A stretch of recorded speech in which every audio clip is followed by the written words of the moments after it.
Siguro yung...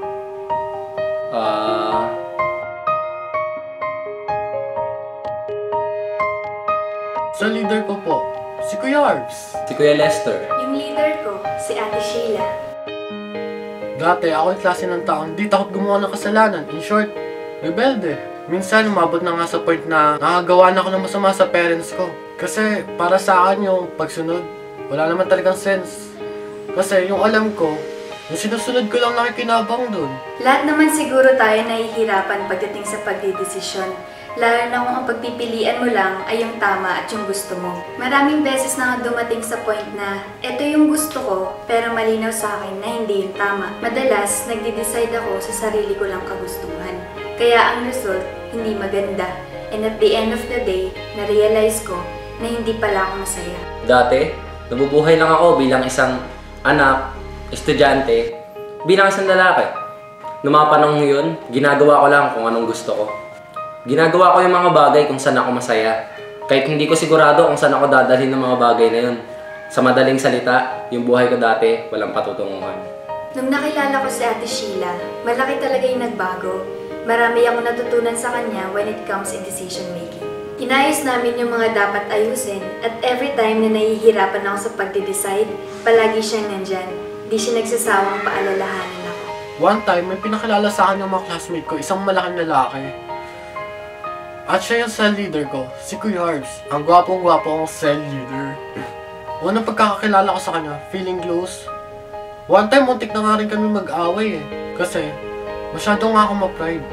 Kahit simpleng sorry lang, di ko magawa. Tapos siya rin nagpa-realize sa akin na, Kevin, grow up! Walang mangyari sa'yo kung isip bata ka. Pero nung maalala ko yung sa leader ko, siya yung nagpakita sa akin ng meaningful at abundant life. At syempre, sa pamamagitan ng firm relationship ko sa cell leader ko at kay God, naranasan ko yung pabor ng Diyos. At yung buhay ko ngayon, meron ng patutunguhan.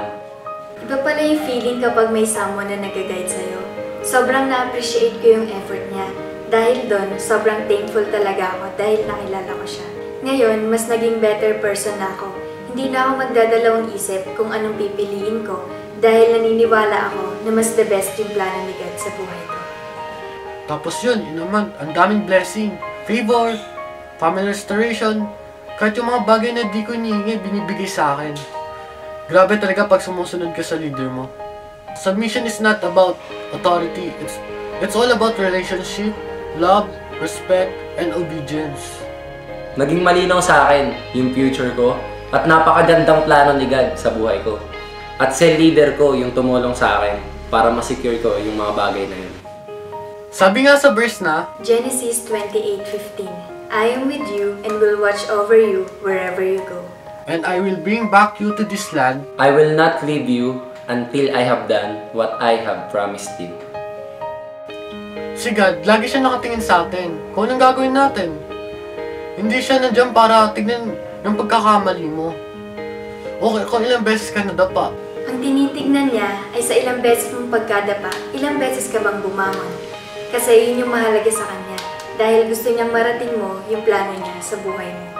Kaya sa mga Prosperians, kung first timer ka, maghanap ka na ng cell leader na tutulong sa'yo. At kung meron ka naman ng cell leader, dikit ka lang lagi sa kanya. Kasi sigurado ako na matutulungan ka niya at matututo ka sa kanya. And I am Nika Bea. And I'm Ed Kevin Section. And I am Mark Joseph Rosete.